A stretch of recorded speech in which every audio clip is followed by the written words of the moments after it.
Assalamualaikum warahmatullahi wabarakatuh. Apa kabarnya anak-anak sekalian? Semoga di rumah kalian tetap sehat dan tetap semangat dalam belajar. Baik anak-anakku sekalian, sebelum kita awali, kita membaca basmalah bersama-sama. Semoga pembelajaran daring berjalan dengan lancar. Bismillahirrahmanirrahim. Kita mulai pembelajaran daring kali ini. Materinya tentang faktor-faktor pendorong dan penghambat mobilitas sosial kelas 2 semester 1. Tujuan pembelajaran kali ini yaitu untuk menjelaskan faktor-faktor pendorong dan penghambat mobilitas. Dalam setiap masyarakat itu ada kecenderungan mengalami mobilitas sosial yang berbeda-beda. Ada masyarakat yang dengan cepat dan mudah mengalami mobilitas sosial, tetapi ada pula masyarakat yang cenderung sulit mengalami mobilitas sosial. Nah, itu terdapat beberapa faktor atau penyebab kenapa kok dalam masyarakat itu mobilitas sosialnya itu bisa lambat atau cepat. Mulai dengan faktor pendorong dari mobilitas sosial. Nah, faktor pendorongnya itu ada 6, yaitu kita mulai dengan yang faktor struktural. Nah, faktor struktural di sini maksudnya adalah adanya stratifikasi yang terbuka. Nah, di Indonesia sendiri, faktor strukturalnya itu sangat terbuka. Berbeda dengan struktural yang ada di negara India. Ada sistem kasta, yaitu contohnya sistem kasta pada masyarakat India yang beragama Hindu ada Brahmana, Waisya, Sudra. Nah, itu merupakan stratifikasi yang tertutup. Jadi tidak bisa setiap orang itu berpindah kelas atau stratifikasi. Nah, di Indonesia ini karena ada kebudayaan masuk dari Hindu, Buddha, kemudian Islam masuk, kemudian merubah atau menghapus sistem kasta, sehingga faktor struktural yang ada di Indonesia itu terdapat stratifikasi terbuka. Jadi misalkan ada orang yang miskin, itu dengan kemampuannya dia bisa saja menjadi orang yang sukses. Jadi ada anak petani bisa saja menjadi presiden dengan kemampuan dan kompetensi yang baik. Nah, ini faktor pendorong adanya mobilitas sosial, yaitu faktor struktural yang sifatnya terbuka. Kemudian ada faktor individu. Nah, faktor individu ini adalah faktor yang berasal dari dalam diri seseorang, yaitu adanya semangat, adanya kemauan untuk merubah nasibnya sendiri. Ini faktor individu.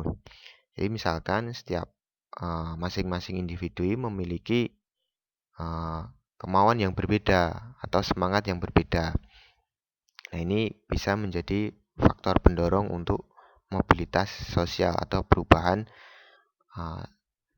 sosial. Kemudian ada yang ketiga adalah faktor sosial atau faktor yang ada di lingkungan masing-masing. Nah, faktor sosial ini contohnya katakanlah misalkan pada lingkungan keluarga. Nah, ini misalkan seperti ayah, ibu ini sebagai faktor untuk pendorong perubahan sosial. Misalkan kalian ingin mendapatkan nilai yang baik. Nah, faktor pendorongnya adalah faktor sosial dari lingkungan keluarga. Ayah, ibu, kakak, adik ini mensupport supaya kalian bisa mendapatkan nilai baik. Contohnya seorang ayah ini memberikan semangat. Ayo dek, pagi-pagi habis subuhan belajar. Nah, memberikan dorongan. Itu sebagai penyemangat supaya kalian bisa mendapatkan nilai yang baik. Terus kemudian ada lingkungan selain ayah, ada dari adik. Misalkan, oh adik paham, mengerti kalau kakaknya baru mau ulangan. Nah, adiknya akhirnya bermainnya tidak rame gitu, yang nantinya kalau bermain rame, nah itu bisa mengganggu kakaknya dalam belajar. Nah, itu faktor sosial. Kalau di sini saya contohkan adalah sosial di lingkungan keluarga. Kemudian faktor ekonomi. Nah, faktor ekonomi ini menjadi faktor pendorong dari mobilitas sosial. Pasti keadaan ekonomi yang baik itu merupakan modal yang sangat utama untuk terjadi perubahan sosial. Misalkan ingin mendapatkan nilai yang baik, pasti juga membutuhkan biaya, tidak hanya kemauan, tapi juga kemampuan finansial. Nah, suatu usaha itu juga disertai dengan adanya biaya. Misalkan ingin mendapatkan nilai yang baik, pasti memerlukan biaya atau membutuhkan fasilitas-fasilitas penunjang lain supaya bisa mendapatkan prestasi yang baik. Contohnya beli buku, beli paket data, beli gadget yang baik, sehingga bisa mengakses informasi-informasi dari internet, kemudian biaya untuk bimbel. Nah, itu faktor ekonomi. Nah, beda lain kalau misalkan kurang memiliki biaya atau faktor ekonominya sangat kurang. Nah, itu sangat menghambat untuk kegiatan mobilitas sosial. Kemudian faktor politik. Nah, faktor politik ini yang dimaksudkan adalah stabilitas politik atau stabilitas politik yang nanti berpengaruh pada stabilitas keamanan. Contoh, mungkin kamu belum lahir, pasti kamu bisa mencari referensi tentang sejarah atau cerita pada tahun 1998 atau era reformasi. Nah, saat pergantian rezim dari Orde Baru ke Orde Reformasi itu sempat mengalami yang namanya chaos, kekacauan di sana sini. Hampir semua kota di Indonesia itu mengalami kekacauan. Orang-orang Cina, toko-toko dijarah, kemudian ada etnis-etnis Cina berbunuh, yang wanita diperkosa.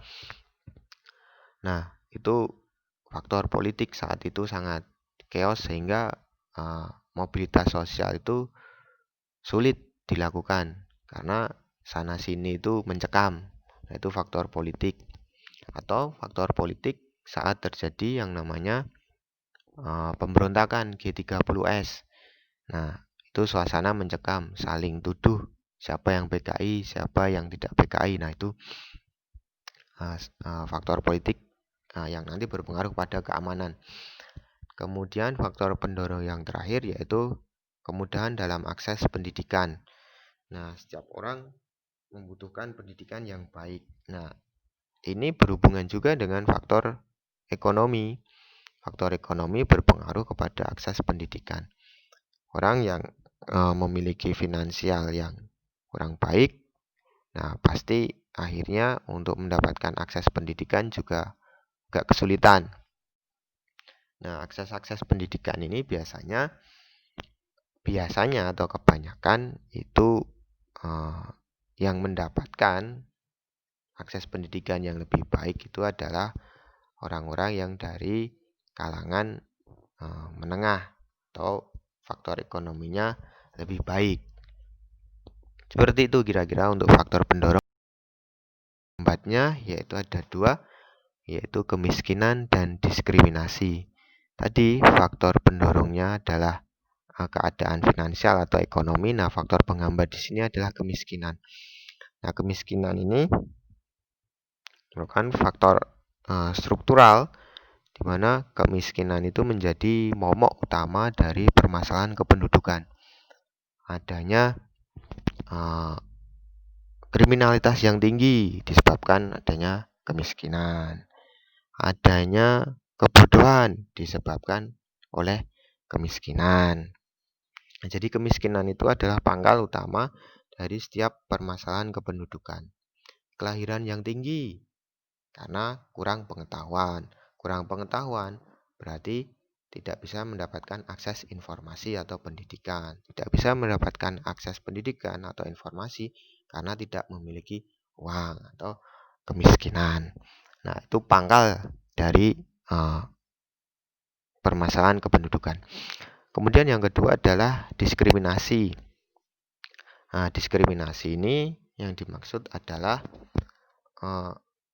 pandangan di mana dia itu lebih mementingkan golongan atau ras, agama, suatu golongan atau ras agama tertentu yang kemudian mendiskreditkan golongan atau ras agama tertentu yang minoritas pastinya.